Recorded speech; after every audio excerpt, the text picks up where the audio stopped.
ആദ്യം അദ്ദേഹം പറയുന്നത് 3 പേരുകളാണ്. അറിയാമല്ലോ, ശ്രീനാരായണ ഗുരു, ചട്ടമ്പി സ്വാമികൾ, അയ്യങ്കാളി. രണ്ടാം അദ്ദേഹം വന്നപ്പോൾ ആ പേര് മാറ്റി. ഞാൻ കഴിഞ്ഞ തവണ പറഞ്ഞു പോകും അല്ലേ? കഴിഞ്ഞ തവണ ഓർക്കുന്നുണ്ടായിരുന്നു. പറഞ്ഞു. രണ്ടാം അദ്ദേഹം വന്നപ്പോൾ അത് മാറ്റി. അദ്ദേഹം അന്നേരം പറഞ്ഞത്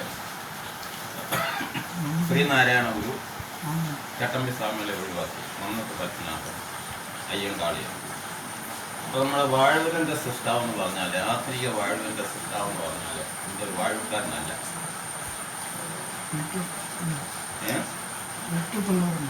ഐക്യമല്ല, അത് നമ്മുടെ ചെറുക്കടവിൻ്റെയാണ്. ചെറുക്കടവിൻ്റെയാണ് വൈക്കം ശ്രീ നാരായണപിള്ള, അല്ലെങ്കിൽ കാലത്ത് ദയാനന്ദ സ്വാമികൾ. അദ്ദേഹത്തെ നമ്മൾ ചെറുക്കടവുകാരെ ഓടിക്കുകയായിരുന്നു. ഇവിടെ നിന്ന് ഓടിച്ചിട്ട് അദ്ദേഹം അടൂര് ചെന്നിട്ട് അവിടെയാണ് സ്ഥിരതാമസമാക്കിയത്. അവിടെ സന്യാസിയായി സമാധിയാകുക. അദ്ദേഹത്തിൻ്റെ മെമ്പറിലായിട്ട് അവിടെ സ്കൂളുകളൊക്കെ ഉണ്ട്. ആ സമയങ്ങളൊക്കെ ദയാനന്ദ സ്വാമി ഇവിടെ ജീവിച്ചിരുന്ന കാലത്ത് അദ്ദേഹം 2 സ്കൂളുകളുണ്ട്. അതല്ല അത് വേറെ ദയാനന്ദ, വലിയ ദയാനന്ദ സ്വാമികൾ, അഖിലേന്ത്യാ തലത്തിലുള്ള ദയാനന്ദ സ്വാമികൾ. ഇത് കൊച്ചു ദയാനന്ദ സ്വാമികൾ കേരളത്തിൽ മാത്രമുണ്ട്. ഞാനിപ്പോൾ പറയുന്ന ആള് വടക്കൻ പറവൂരുകാരനാണ്. നമ്മുടെ ഇപ്പോഴത്തെ മുഖ്യമന്ത്രിയുടെ നാട്ടുകാരൻ. അദ്ദേഹം ഒരു കുറുപ്പായിരുന്നു, കൃഷ്ണക്കുറുപ്പെന്നാണ് പേര്. അദ്ദേഹം സന്യാസിയായപ്പോൾ അദ്ദേഹം തീർത്ഥപാദ സ്വാമികൾ എന്നുള്ള പേര്. ആ തീർത്ഥപാദ സ്വാമികളാണ് കുതിരവട്ടം കുന്നെന്നറിയപ്പെടുന്ന വാഴൂരിനെ തീർത്ഥപാദ പുരമാക്കിയത്. ഈ കുതിരവട്ടം എന്നുള്ള പേര് വരാനുള്ള കാരണം എത്ര പേർക്ക് അറിയാമെന്ന് എനിക്കറിയാം. എന്തുകൊണ്ട് അവിടെ ഒരു കുതിരവട്ടം?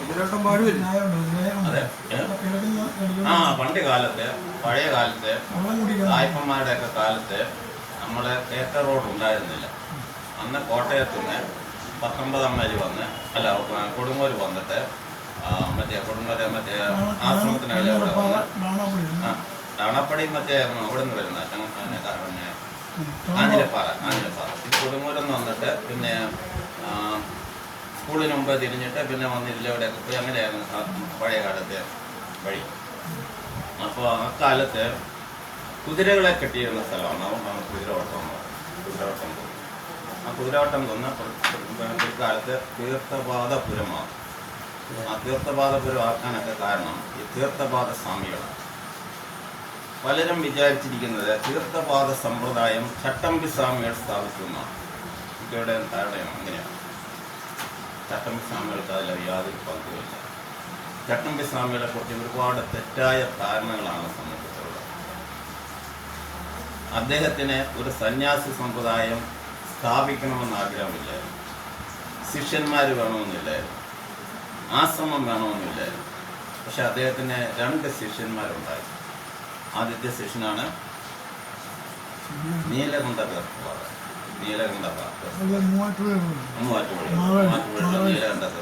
അദ്ദേഹം വളരെ സമർത്ഥനായിരുന്നു. പക്ഷെ അദ്ദേഹത്തിന് അധികാലം ജീവിച്ചിരിക്കാൻ സാധിച്ചില്ല. അദ്ദേഹം ആ കാലത്തിലെ സമാധിയാകുകയാണ്. രണ്ടാമത്തെ ആളാണ് നമ്മുടെ സതീശൻ്റെ നാട്ടുകാരനായ കൃഷ്ണക്കുറുപ്പ് എന്ന് പറയുന്ന പിൽക്കാലത്ത് തീർത്ഥപാദ സ്വാമികളാണ്. അദ്ദേഹമാണ് തീർത്ഥപാദ സമ്പ്രദായം തുടങ്ങുന്നത്. അപ്പോൾ ആ തുടങ്ങുന്ന കാലത്ത് അദ്ദേഹത്തിൻ്റെ ഗുരു ജീവിച്ചിരുന്നതിനാൽ അദ്ദേഹത്തെ അതിൻ്റെ പരമ്പരയുടെ ആചാര്യനായിട്ട് വാഴിക്കുകയായിരുന്നു. അല്ല, അദ്ദേഹത്തിന് അതിൽ പങ്കില്ല. നീലാണ്ട തീർത്ഥപാദർ അന്നേരം ഉണ്ടായിരുന്നു. അദ്ദേഹം അതിൻ്റെ ആശ്രമത്തിൻ്റെ അധിപനായി അദ്ദേഹത്തെ വാഴിക്കുകയും സമ്പ്രദായത്തിൻ്റെ അധിപനായിട്ട് ചട്ടമ്പി സ്വാമികളെ അവരോധിക്കുകയാണ്. അപ്പോൾ ഞാൻ ഈ ചട്ടമ്പി സ്വാമികളെ കുറിച്ച് പഠിക്കാൻ കാരണം, ഞാൻ പഠിച്ചത് ഈ കുതിരവട്ടം കുന്നിലുള്ള ഹൈസ്കൂളിലാണ്. കാലത്ത് ഞങ്ങളൊക്കെ കുതിരവട്ടം ഹൈസ്കൂൾ എന്ന് പറയുമെങ്കിലും ആ സ്കൂളിൻ്റെ പേര് പഴയ കാലത്ത് അന്ന് NSSൻ്റെ സ്കൂളല്ല, SVRV എന്നാണ്. SVRV, ശ്രീ വിദ്യാധിരാജ വിലാസം ഹൈസ്കൂൾ. അപ്പോൾ അന്നുകൊണ്ടുള്ള കോളേജിനടുത്തുള്ള ഇക്കാലത്താണ് സ്കൂൾ വരുന്നത്. ഞാൻ അവിടെ പഠിച്ചത് 1960-ലാണ്. ഞാൻ പഠിച്ചു കഴിഞ്ഞാൽ 64-ലോ മറ്റാണ് കോളേജ് വരുന്നത്. എന്നെ അത്ഭുതപ്പെടുത്തി എന്തുകൊണ്ട് ഈ സ്കൂളിന് വിദ്യാധിരാജ എന്നുള്ള പേര് കൊടുത്തു.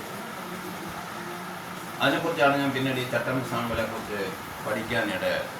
അപ്പോൾ ചട്ടമ്പി സ്വാമികളെ കുറിച്ച് ഒരുപാട് തെറ്റായ ധാരണകളാണ് സമൂഹത്തിൽ കൊടുത്തിരിക്കുന്നത്. അതിന് ഏറ്റവും നല്ല ഉദാഹരണം നമ്മളൊക്കെ CP നായർ ഒരാളെ കിട്ടുന്നുണ്ടാവും. ചീഫ് സെക്രട്ടറി ആയിരുന്നു. അദ്ദേഹത്തിൻ്റെ മുഴുവൻ പേരെന്താണ്? CP നായരുടെ മുഴുവൻ പേര് ഏ